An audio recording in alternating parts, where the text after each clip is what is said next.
বাদী হয়ে মানহানির অভিযোগে যে মামলাটি দায়ের করেছিলেন সেই মামলায় আজকে চার্জ গঠনের জন্য শুনানি ছিল।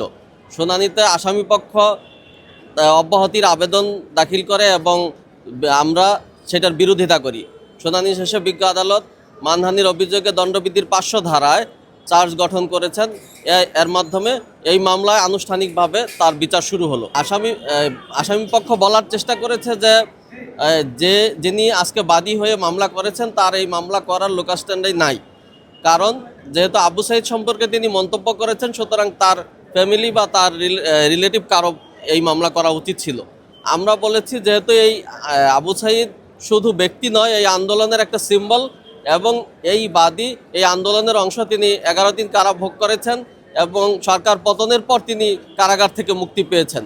সুতরাং এখানে আর ব্যক্তির মধ্যে সীমাবদ্ধ নেই, এটা অ্যাজ এ হোল এই আন্দোলনকে প্রশ্নবিদ্ধ করার চেষ্টা করা হয়েছে এবং এই আন্দোলন যদি ব্যর্থ হতো তাহলে এই বাদী কিন্তু আর জেল থেকে বের হতে পারতেন না, তাকেও কিন্তু রাষ্ট্রদ্রোহের অভিযোগে হয়তো অভিযুক্ত হতে হতো।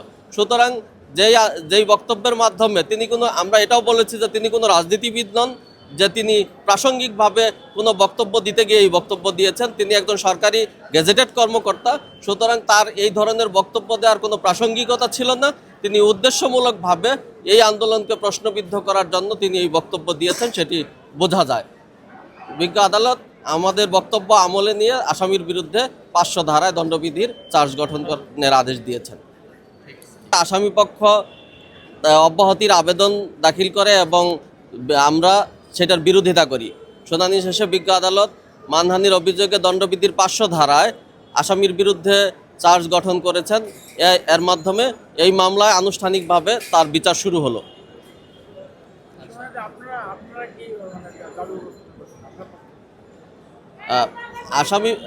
আসামিপক্ষ বলার চেষ্টা করেছে যে যিনি আজকে বাদী হয়ে মামলা করেছেন তার এই মামলা করার লোকাল স্ট্যান্ডার্ড নাই, কারণ যেহেতু আবু সাঈদ সম্পর্কে তিনি মন্তব্য করেছেন, সুতরাং তার ফ্যামিলি বা তার রিলেটিভ কারো এই মামলা করা উচিত ছিল।